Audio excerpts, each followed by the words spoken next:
Hello आणि good morning. कशा आहात तुम्ही सर्वजण? आम्ही इथे एकदम मजेत आहोत आणि आज आहे शनिवार. तर आज नेहमीप्रमाणे उशिरा उठलो कारण आज आहे वीकेंड. तर मग मी आता चहा वगैरे ठेवते, आंघोळ वगैरे झालेली आहे आणि मी आज नाश्त्यामध्ये बनवणार आहे साबुदाण्याची खिचडी. म्हणजे साबुदाण्याची खिचडी गार्गीलाही आवडते, माझ्या मिस्टरांनाही आवडते. तर आम्ही सगळेच साबुदाण्याची खिचडी खाऊ आणि चहा वगैरे ठेवते. आणि माझं माहिती नाही मी स्मूथी वगैरे करेल असं विचार करते, पण साबुदाण्याची खिचडी मलाही आवडते. तर बघूयात आता काय होतं. साबुदाण्याची खिचडी तर आधी बनवून ठेवते. तर इथे मी बटाटे घेतलेले आहेत उकडलेले. इथे आहेत साबुदाणे, रात्री भिजायला घातले होते मी. आणि एवढे शेंगदाणे भाजलेले एवढेच आहेत. तर मी याच्यामध्ये जिरी आणि कोथिंबीर घालेन आणि इथे आहे हिरवी मिरची. तर मग मी आता उपवास नाहीये कोणाला, तर मग मी यामध्ये बनवून घेते आता खिचडी.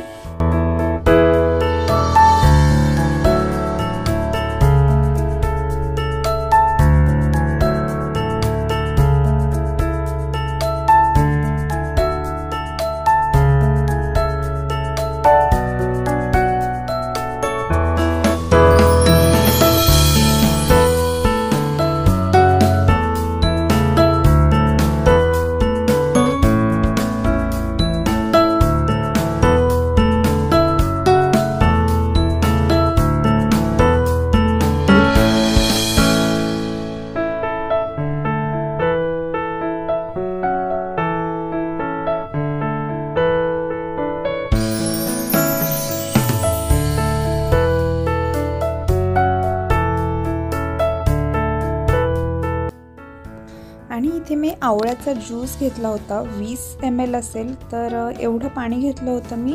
हे पाणी असेल पावशर, म्हणजे 250 mlचा हा कप आहे, मोठा ग्लास. तर हे गरम केलं होतं थोडंसं पाणी आणि त्याच्यामध्ये मी 20 ml घातला असेल आवळ्याचा ज्यूस. तर ते डिटॉक्सिफिकेशनसाठी चांगलं असतं. तर मॉर्निंगला उठल्या उठल्या मी हेच पिते आणि त्यानंतरच मग बाकीचं काही खायचं असेल तर सुरू करते. आणि आमची खिचडी झाली होती रेडी आणि त्यासोबतच मी चहा देखील ठेवला होता. आणि ही उपवासाची खिचडी नव्हती, आमच्याकडे उपवासाला जिरा नाही घालत. आणि आताच आमचा नाश्ता झालाय. तर मग मी आता काय करते की ब्रेकफास्ट वगैरे तर झालेलाच आहे. तर दुपारी जेवणासाठी काहीतरी बनवते कारण बाहेर जायचंय. तर मी थालपीठ बनवते, फास्ट म्हणजे सोपंच बनवते. माझ्याकडे जे काही पीठ आहे ते मिक्स करते आणि त्यानंतर मी बनवते. तर अजून त्याच्याबरोबर मी खाकरा देखील आणलेला आहे काल. तर तो खाकराही घेईल मी आणि जे काही आणलेलं आहे सगळं गोळा करून नेणार आहे मी, कारण बाहेर गेलो की मला जास्त भूक लागते. तर थालीपीठ बनवण्यासाठी मी पहिल्यांदा 2 माझ्या पळ्या हे मी गव्हाचं पीठ घेतलं होतं.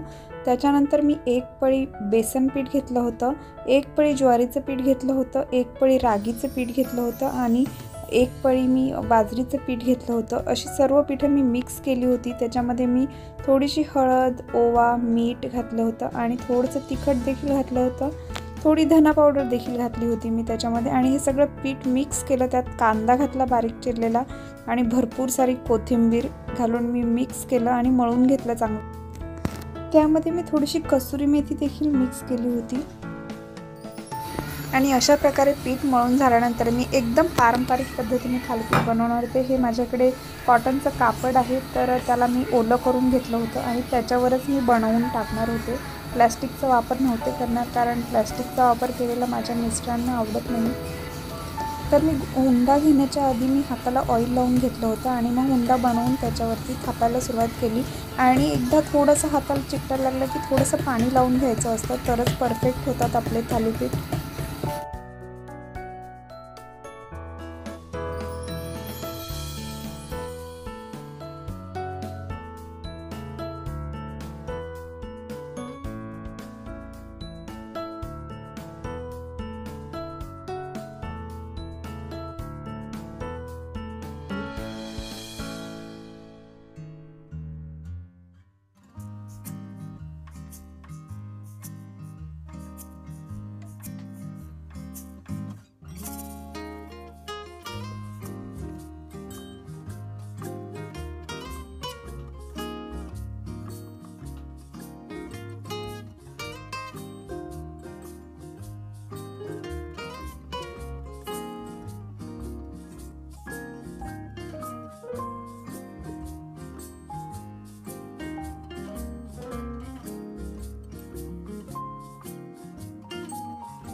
तुम्ही पाहू शकता अशा प्रकारे माझे थालीपीठ झालेले आहेत रेडी।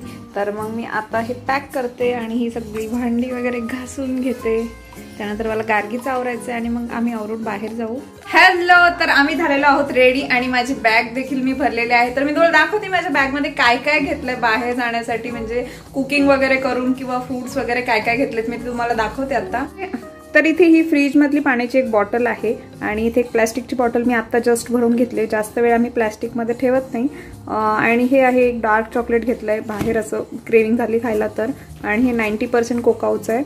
आणि याच्यामध्ये आहेत आपले मगाशी मी बनवलेले थालीपीठ, सगळे थालीपीठ घेतलेत मी, फक्त एक तुकडा ठेवलाय मी टोपल्यामध्ये।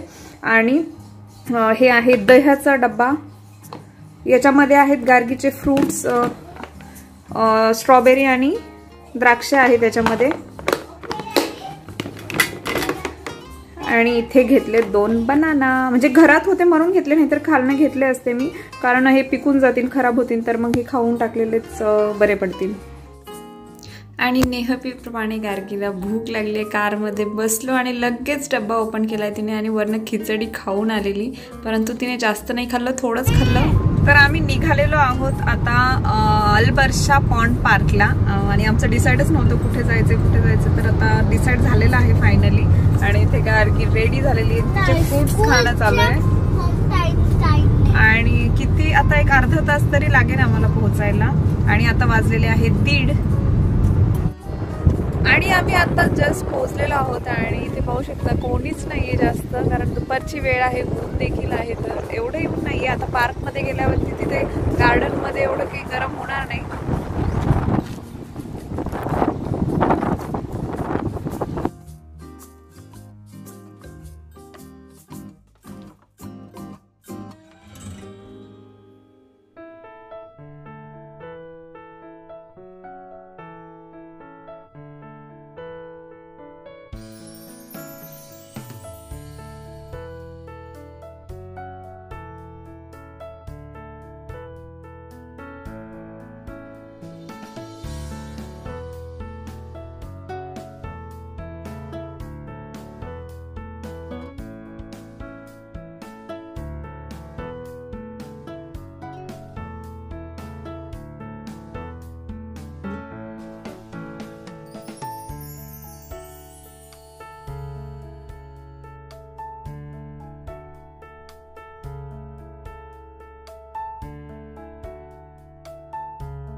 आणि हा आहे पॉन्ड, आणि याच्याच बाजूला सगळीकडून पार्क आहे राऊंडवरती, मुलांना खेळण्यासाठी काही जागा आहे, तर काही ग्रीनरी वगैरे केलेली आहे। लोक वाचण्यासाठी, बुक्स वगैरे वाचण्यासाठी, रीड करण्यासाठी देखील इथे येतात।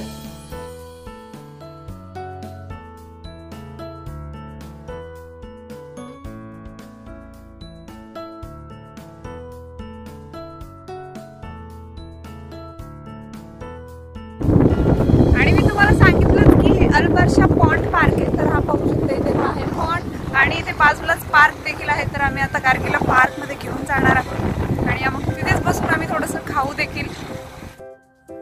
आणि इथे पाण्यामध्ये तुम्ही पाहू शकता, तर इथे 2 डक आहेत, म्हणजेच बदकं आहेत 2। काय झालं गाऊ?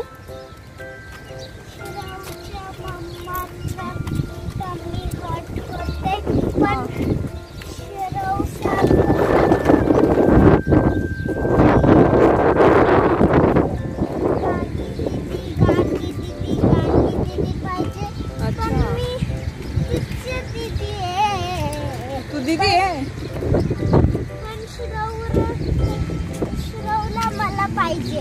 अच्छा, गार्गीला येते श्रवची आठवण, आणि ते श्रवून ते घरीच आहेत आज, श्रवच्या मम्माला बरं नाहीये तर। आणि आम्ही आलेलो आहोत पार्कमध्ये, तर आता हे बसण्यासाठी जागा शोधतायत, कुठे थंड म्हणजे असं स्पेस असेल कुठे झाडाखाली वगैरे तर, आणि गार्गीला इथे प्ले देखील करता येईल, आणि आम्हीही आरामात बसू जरा वेळ। आणि तिथे अजून एक मोठा ग्रुप आला होता, म्हणजे खूप सारे फ्रेंड्स एकत्र आले होते आणि त्यांची मुलं देखील होती, तर गार्गी तिथे पाहायला गेली होती आणि गार्गीला खेळायचं होतं त्यांच्यासोबत, तर त्यांनी गार्गीला देखील घेतलं होतं. तर पहिल्यांदा त्यांनी चॉकलेट्स फेकले होते आणि ते सर्व मुलांना एक प्लॅस्टिकची पिशवी दिली होती, त्यामध्ये कलेक्ट करायचे होते आणि जे जास्त कलेक्ट करेन ते विनर असं होतं. तर गार्गीनी नॉर्मलच म्हणजे कलेक्ट केले, तसेही तिला जास्त नाहीत आवडत कॅन्डीज खायला, तर ती एवढं फास्ट म्हणजे ती असं तिचं काही नसतं की जेवढे मिळतील तेवढे ठीक आहे, पण हा गेम होता त्यामुळे तीही गोळा करत होती. आणि त्यानंतर सेकंड गेम म्हणजे दुसरा गेम होता चमचा लिंबू. तर गार्गीने पूर्ण चमचा लिंबू पुढे म्हणजे तिचं लिंबू पडलंच नाही आणि फक्त ती थोडी स्लो झाली, लहानच आहे ती, आणि पूर्ण शेवटपर्यंत तिने चमचा आणि लिंबू एकसाथ नेला. आणि आम्ही आता जस्ट पार्कमधून आलो आणि तिथे आराम केला आम्ही आणि गार्गी खेळत होती. एक ग्रुप होता तिथे, त्यांची खूप छोटी छोटी मुलं होती, मोठी मुलं होती, तर त्यांच्यासोबत गार्गी चमचा लिंबू वगैरे खेळत होती. आणि आता आम्ही निघालेलो आहोत दुबई कॅनलला. तर तुम्हाला दाखवते तिथे वॉक वगैरे कसं आहे ते, म्हणजे तिथे वॉक करायलाच आहे, कॅनल सारखं आहे. आणि तुम्ही पाहू शकता हा आहे कॅनल, आपल्यासारखाच आहे पण आपला छोटा असतो, तर इथं मोठा कॅनल आहे आणि यालाच दुबई कॅनल असं म्हणतात. आणि त्या साईडला एक ब्रिज आहे आणि इकडे एक ब्रिज आहे कॅनलवरून जाणारा, तर आपल्याला इकडच्या ब्रिजवरून जायचं आहे. आणि इथे दुबई कॅनलच्या बाजूला तुम्ही वॉक देखील करू शकता. वॉक करण्यासाठी त्यांनी जागा ठेवलेली आहे आणि एवढं सुंदर वाटतंय ना, पाणीही पाहू शकता केवढं क्लिअर आहे.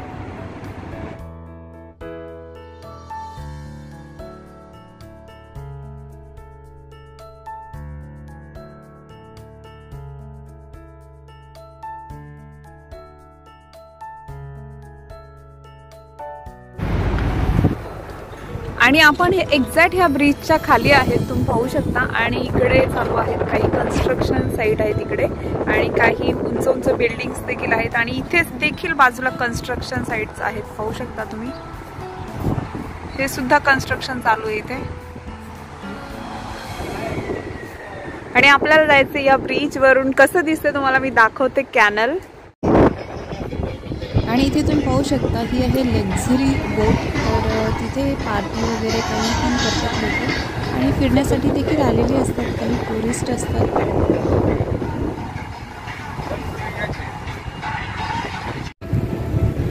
आणि तुम्ही पाहू शकता याला खाली एकही खांब नाहीये, कुठेच ह्या ब्रिजला खांब नाहीये, तर हे वरती याला लटकवलेलं आहे. याला कॅन्टिलेव्हर स्ट्रक्चर असं म्हणतात. तर पाहू शकता केवढं मोठं आहे आणि युनिक स्ट्रक्चर आहे एकदम, त्यामुळेच तर इथे हे टुरिस्ट प्लेस देखील आहे आणि कुठेही खांब दिसणार नाही तुम्हाला या ब्रिजला.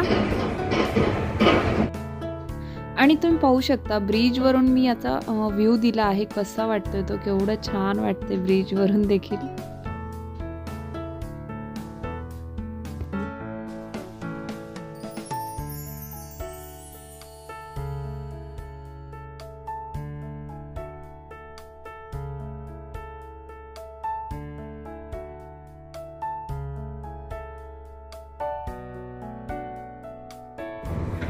आणि आता वाजलेले आहेत 6:15. तर आता गार्गी देखील म्हणते घरी जायचं, तर आम्ही निघतो आता घरी. आणि इथं जावंच नाही वाटत, ते खूप छान वाटतंय, पण गार्गीला बहुतेक भूक लागलेली आहे. आणि ते तुम्ही पाहू शकता सनसेट देखील खूप छान दिसतोय, पण अजून वेळ नाही झाला, एक अर्ध्या तासाने अजून छान वाटेल, पण गार्गी ऐकतच नाही. तर आता आम्ही निघणार आहोत.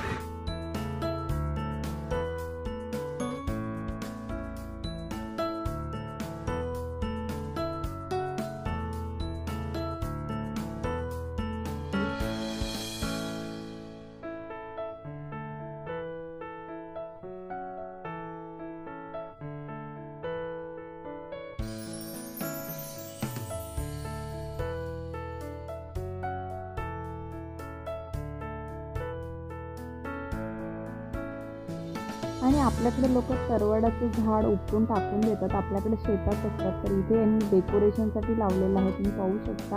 आणि त्याला कलरफुल फुलं असतात, त्यामुळे त्यांनी डेकोरेशनसाठी लावलं आहे ते. आणि इथे चाफ्याचं देखील झाड होतं, तर गार्गीला पाहिजे होती फुलं, तर माझे मिस्टर तिला फुलं काढून देत होते.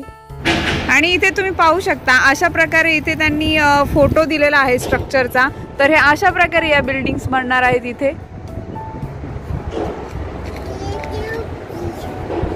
हॅलो, आणि आम्ही आत्ताच आलो बाहेरून. तर आता लागली भूक आणि आता नेहमीप्रमाणे मला ना स्वयंपाक करायचा आलेला आहे कंटाळा. तर आता आम्ही जाणार आहोत खाली जेवायला. आणि खरंच खूप कंटाळा येतो बाहेरून जर तुम्ही फिरून आलात तर स्वयंपाक करायचं. तर मग गार्गीला भूक लागली आता खूप आणि आता कंट्रोल नाही होणार तिलाही. तर मग चला मी तुम्हाला दाखवते. इथे खाली गुजरात म्हणून एक शॉप आहे, तर तिथे गुजराती फूड भेटतं. तर तिथली थाळी कशी असते हेही तुम्हाला मी आज दाखवते. आणि अजून काही वेगळं दाखवता आलं तर तेही तुम्हाला मी दाखवेन. आणि मी हे शॉप आहे असं म्हणते, तर हे शॉप पण आहे आणि रेस्टॉरंट देखील आहे. तर इथे स्वीट वगैरे देखील आहेत सेलसाठी. परत फरसाण वगैरे म्हणजे नमकीन वगैरे ठेवलेले आहेत. चाट आयटम देखील आहेत तिथे, म्हणजे गुलाबजामुन आहे, बटाटा वडा, भजी, पाणीपुरी वगैरे सर्व ठेवलेलं आहे. आणि वडापाव, पॅटीस वगैरे सगळं भेटतं इथे. कचोरी देखील भेटते, समोसा देखील भेटतो. आणि अशा प्रकारे हे शॉप देखील आहे आणि हॉटेल देखील आहे. तर आम्ही मागवली होती थाळी आणि इथे अनलिमिटेड थाळी होती फक्त 10 दिराममध्ये. आणि जेवणही खूप सुंदर होतं. तिथे ते मठ्ठा वगैरे म्हणजे आपला ताक वगैरे देतात तेही खूप सुंदर होतं. आणि आम्ही मागवली होती अनलिमिटेड थाळी. तर त्याच्यामध्ये 2 भाज्या होत्या आणि पाहिजे तेवढ्या चपात्या भाज्या पुन्हा देत होते. सलाड होतं, राईस देखील होता, तर मसाला राईस होता तो. आणि फूड एवढं छान होतं. तर गार्गीने मागवली होती पावभाजी, तिला नेहमीच आवडते पावभाजी. तर आम्ही आताच बाहेरून जेवण करून आलो आणि खूप जास्त जेवण झालं होतं. तर आम्ही पुन्हा वॉकला देखील गेलो होतो. आणि आता गार्गीला मी झोपवणार आहे. आणि आत्ता वाजलेले आहेत 11. तर मी आजचा ब्लॉग इथेच संपवते. तुम्हाला जर माझा आजचा ब्लॉग आवडला असेल तर प्लीज माझ्या चॅनलला सबस्क्राईब करायला विसरू नका. भेटूयात नेक्स्ट ब्लॉग मध्ये. तोपर्यंत बाय.